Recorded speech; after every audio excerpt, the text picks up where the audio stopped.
Look this up. Everybody listen and study this. The Moors introduced this. The Moors, this is so sad that we live in a so-called country as a corporation, which is what it really is, that has curriculums that have the nerve to teach you European history or American history and literally purposely leave out the Moors. Because the Moors ruled Europe for 800 years. It's an absolute fact. So you mean to tell me in 8 whole centuries, they didn't introduce certain aspects that you're calling your Renaissance today and you're calling your highest prestige classical? Classical music is African music. Classical music and all of this stuff. Beethoven, who's Tovin Bey. You see what I'm saying? All of this stuff that you want to claim is yours, and then you purposely exclude literally, I can go to each dynasty, from the Umayyad dynasty, from the Almorid dynasty.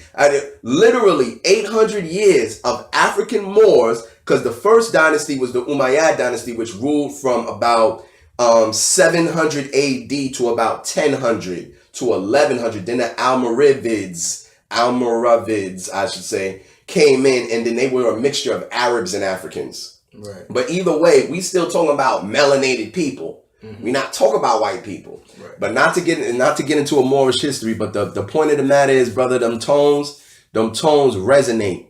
And the word resonate has to deal with an organic factor. And if you notice, a tone will affect a human being. A tone will affect. I remember one time I was in the house. Now, me personally, I love cats. I have a cat, and I was listening to a meditation track, and at one point they were using something called a Himalayan bowl or a singing bowl, and the pitch got so high, and the cats went crazy. Now, I use that to relate to the fact that tones literally affect and resonate organic things, an organic structure. A human being is an organic structure. A plant is an organic structure. A dog or a cat is an organic. Another example before you bring up something. The dog whistle. A human can't hear the dog whistle. No. But every dog in the neighborhood can hear the dog whistle. Yeah. So what does that mean? That means there's actually tones that can't be identified due to our frequency of what we're vibrating at that specific time that other beings or organic structures can identify with. Wow. You understand what I'm saying? This is another concept connecting to the fact that we simultaneously exist in multiple dimensions. As we speak right now, this split second, see, I don't have to get into a plane to fly to a dimension. I have to get into a spaceship to fly into another dimension. As we're sitting here right now, me and you face to face, we're literally adjacent and simultaneously in existence with another dimension. The fact of the matter is, me and you are vibrating on a frequency to where that dimension cannot be inhabited or seen at the time. But see, once you raise your frequency, guess what? You got people out there, oh, I saw your aura.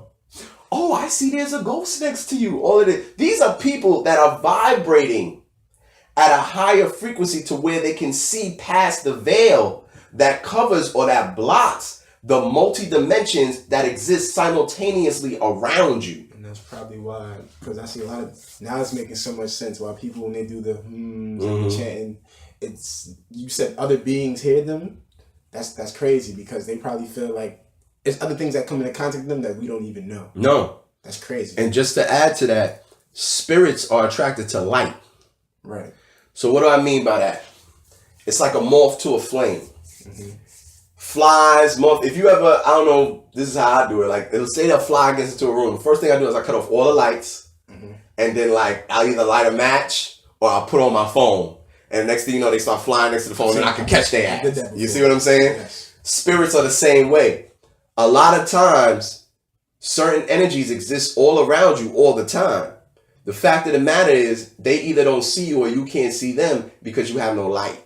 You have no light. A lot of these motherfuckers walk around either dim or dead or just blacked out. So therefore, there's certain things not only can they not understand or comprehend by a conscious frontal lobe capacity, but they're also not emanating within themselves to be seen or detected by higher levels of spirits or energies. All of this shit is real. You see what I'm saying? And we have to understand that as we go through this transition right now, as we speak, we're going from a third dimension to a fifth dimensional existence. This goes back to what I was talking about the fact that right now, the only thing that matters, and I mean the only thing that matters, And in the bottom to the most source, to the most purest aspect of what we want to focus on is DNA and frequency. That's it. Your DNA as what you are as a 6 to 22 strand, you melanin, selenium based human being, aka black man. And the fact that you cannot transition into this next dimension that's occurring right now on this globe unless you are 4 strands and up. Now, black people are already 6 and up. The lowest black person, a mixed black person, is 6 and up. You see what I'm saying? But white people, they're 2 strand. Pure white people are 2 strand. When I say pure white people, I'm talking about the red hair, the blonde hair, the blue, the green, the pale, the pink. I'm not talking about what I call sub-mulattoes or recessive mulattoes. They don't count. Italians are not real white people. Certain white people are not real white people. Now, they're white people. Don't get it too. I'm not saying let's hold hands with them, but I'm speaking as a scientist right now, and I'm speaking genetics. So what we see happening, if you notice, white lives matter against all lives matter. Now you see white people clashing with each other, killing each other, abusing each other. The same thing they did with the Romans against the Visigoths. True. Back in the day. You see what I'm saying? They clash. If you watch, I try to tell people, it's so funny because when I tell people this, it just happened to be a person that never seen the movie, but I'm a big movie person. From Gladiator to what's the other one? Braveheart. Troy. To Troy. All of that shit. If you notice, on the top of a hill will be the barbarians. At the bottom is like the Romans looking all nice and shit. What are they showing you? The northern Europeans that are all the way in the mountains and in the hills are the barbaric Europeans. They are the pure 2-strand. If you notice, the ones that are on the hill or that's at the mountain going rah and all that shit, they got long blonde hair. You see what I'm saying? They're dirty and filthy. They're either pink or pale skin. And then the ones at the bottom, they have dark hair, they have dark eyes, and then they real light skin or they're white. You see what I'm saying? Every movie shows you this because that's factual history. Remember, this recessive came from the north. They came from up in the mountains in the beginning, in the caves, crawled down to the hills of the mountains. Once they got to the hills of the mountains, they were able to live a much more free society, being slightly more free of that terrain and that climate high in the mountains. And then that's when they started to gather their fighting skills and all of this shit amongst each other. Then they spread down from those mountains, started running into Indian Kush, started running into Southern Europe and all of this shit. And then this is where you get the amalgamations of the Greeks, of the Romans, of the Dravidians of so-called India or Indian Kush Valley. And it's called Indian Kush Valley because the Kushites settled it first. So we don't know the history of the pure 2-strand recessive and what I like to call the sub-mulatto or the recessive mulatto, because they're still white people, because that white genetic still dominates inside their body, even though that one drop of melanin or eumelanin or selenium base gives them that brown eye, gives them that brown hair. That's that one little drop, you see, but they still got the white skin. They still crazy. They still do a lot of retarded recessive shit. Same thing with the Arab. We don't understand the history that the Arab was the first one to enslave you before the European. Because what the Arab is not even an old or ancient race. They have no ancient history. They don't go into BC times.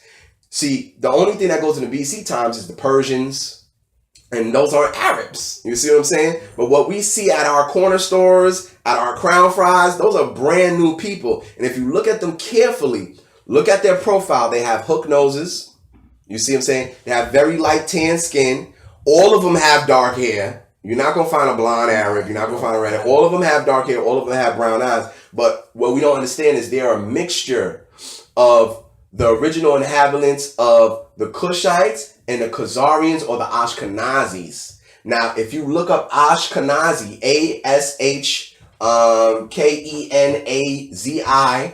the Ashkenazis were in a place called Khazaria, or a kingdom, which is where? Right by the Caucasus Mountains. You look it up on the map, they are literally at the hills of the Caucasus Mountains. So Northern Europe. And then as they expanded their so-called kingdom, which was, we ain't even gonna go into the sickness of them. I could go into the Assyrians. Their history is sick. I don't even want to go into because it's going to lower my vibration. But I mean, I'm talking about turning human skulls into bowls, drinking blood, skinning people alive, making lampshades out of skin. See, this is where a lot of our serial killers get that genetic from. The serial killers that's eating people alive and taking people's skin and making dolls out of them and shit. See, that's an old Assyrian, Khazarian culture. As a matter of fact, it's a fact that what we call venereal diseases came from the practice of Ashkenazis being in the hills, literally having sex with goats, having sex with sheep, having sex with... They used to fuck their dogs. They still do it to this day. They used to fuck their dogs and all of that shit. And what that caused is that common practice caused a form of contagion and a venereal aspect that they ended up spreading throughout, everywhere else. Now, it's so funny. Nobody can show me any BC or papyrus, and I've studied them, so you can't tell me shit. I've studied the papyrus of Isis, where she's breaking down all the men. They even have ancient Egyptian aspects for birth control. But you mean to tell me they didn't have no STDs? They didn't have nothing for STD if they had it? You see what I'm saying? But they didn't have them. Right. But see, them motherfuckers in the hills, they came down and they did it. And we noticed with the Native Americans, when they came over here to the so-called natives who were originally black people in the Olmecs and the Washita, we go into all of that. What did they do? They spread diseases on blankets. And the same diseases that they were immune to, so-called, because they lived with them for so long, just like the plague, so on and so forth, that as soon as it touched natives, they died at ridiculous numbers immediately because they never experienced these diseases and they were wiped out. So we got to understand the current transition that's going on now. You're seeing white people go crazy. They're attacking each other. They're killing each other. I have tons. I don't like to post it all the time because that's not my style. Right. But I have tons of media and news feeds. There was just recently, there was a 13-year-old white boy who shot his mom in the back of the head. Because you seen that? Because she said he couldn't have a dog, a puppy. You know what I'm saying? Did you see the one where she flushed her baby down the toilet at McDonald's or some shit? One too. Like they are. I said this, and see, this is what I'm glad you're here on tape, my brother, because I told you this. What, like 2 years ago? Oh, I even posted it one time. I said the transition is coming. He said the nature due to the white people, they're Neanderthals. They can't help it, and they're gonna stop. The Neanderthal DNA runs deep in their genetics. And what I said was the pure 2 strand is going to be the first ones to activate that Neanderthal gene. And now you said you saw that. The post where the kid shot his mother in the back of the head. What they look like? You remember the picture? When he shot the mother. I have the picture, so I can show you. They were like. Give me the traits. Give me the specific traits that I talk about with the pure 2 strands. He was pale. They was pale. He didn't have them. They don't have black hair at all. Nope. They had bleach blonde hair. Their hair was bright blonde. Because I got the picture. The mom's hair was bright blonde. She was pale. And the kid's hair was bright blonde. And he was pale. Yeah. You see? Look at the women. Did you see the new one? Oh my God. First of all, their sickness is getting to a level to where I already saw it coming. I called it years ago. You said it. But did you see the one where these white bitches is in the hospital making the newborns dance and shit? You didn't see that one? I heard about it. I didn't see it, but I've heard all these cases I hear about because I'm always tuned in social media. The sickness, I don't want to get too deep in this, but the sickness of these people is coming to the surface. And it's very important and imperative, and I constantly get attacked. Oh, you're racist. You're teaching hate. Listen, everything I said can be looked up. Everything I said can be researched, and it's absolute fact, and it exists to this day.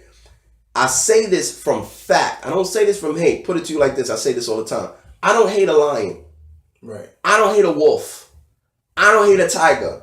Am I going to go play with that motherfucker in their own terrain and territory? No. Am I going to go to the prairie and try to play foosball with a fucking lion? No, man. Do I hate the lion? No. But I know the lion is a carnivorous predator. I know that. It will eat you. And that's its nature. Yeah, he can't help it. And guess what? I have to understand its nature as a predator. And I have to separate from that predator because I am a human. Right. And I'm not a predator. You see what I'm saying? It's the same concept when I speak of the Neanderthal genetic within this so-called white man. Because as you can see, there's something being activated in them right now. So basically you're saying, what you just said, just the example you used, you don't hate them, but at the same time you have to separate yourself. Yes. Because they're the predators. Yes. And I get it. Yes. That's a great and not only that, the more you mix with them, the more you coincide with them, the more infected you become with their traits standards, traditions, beliefs, so on and so forth. I got so many things I could say because everybody that been listening to me, they're seeing so much now, so they send me so much stuff. I want you to touch on, because I spoke to a coworker and we had this talk. Yeah. And he said, I hate this, I hate that, I hate this. I said, bro, I can't necessarily say that I hate these people. He said, well, you don't hate such and such for bombing this and blowing up this. I said, no, and I'm going to tell you why. Because you don't realize hate is a very strong, would that be a low frequency or high frequency? That's a low frequency. That would be a low frequency. Hate is a very low frequency. I said it's a terrible frequency. And only comes with low frequencies is doubt. Everything that's assigned with that is doubt. You know, you don't believe in something, a whole bunch of bad things. So negative things is going to be around you when you hate. Mm-hmm. That's why I said I can't hate, because I'm trying to be that higher frequency. Mm-hmm. Now what I can say, I can separate myself from that and be like, you know what? That's not something I believe in. If they want to blow stuff up and stuff like that, that's not me. I'm above that. I want to do positive things. So I can't hate somebody. He's like, so you don't hate somebody that wants to blow up your whole country? Mm-hmm. No. Because you don't know what's behind that. You don't know what's the cause of them wanting to blow us up. You don't know what the people in the government, you don't know what's going on. Not only that, let me add the absolute fact that hate is a polarity of love. That too. So for you to actually hate somebody, technically, you have a strong feeling towards them. And think about it. Think about your ex or girls that you know. I can't stand that bitch. I hate that bitch. Ain't they talking about the bitch all the time? That's so true. Ain't they thinking about her all the time? Just like when a girl like, I fucking hate you. Yeah, I hate. But you know what they mean. They'll be home. Shit, you matter of fact, you might be up in the pussy and you just kill it. I fucking hate you, nigga. I can't stand you. Why you make me feel like this? See, we gotta understand, everything has a polarity. That's so true. You see, there's a difference between observation, intelligence, and hate. Put it to you like this, I said this before. If you know a man who he is and he raped your mother, and look this up, everybody listening, study this. The Moors introduced this. The Moors, see, this is so sad that we live in a so-called country as a corporation, which is what it really is.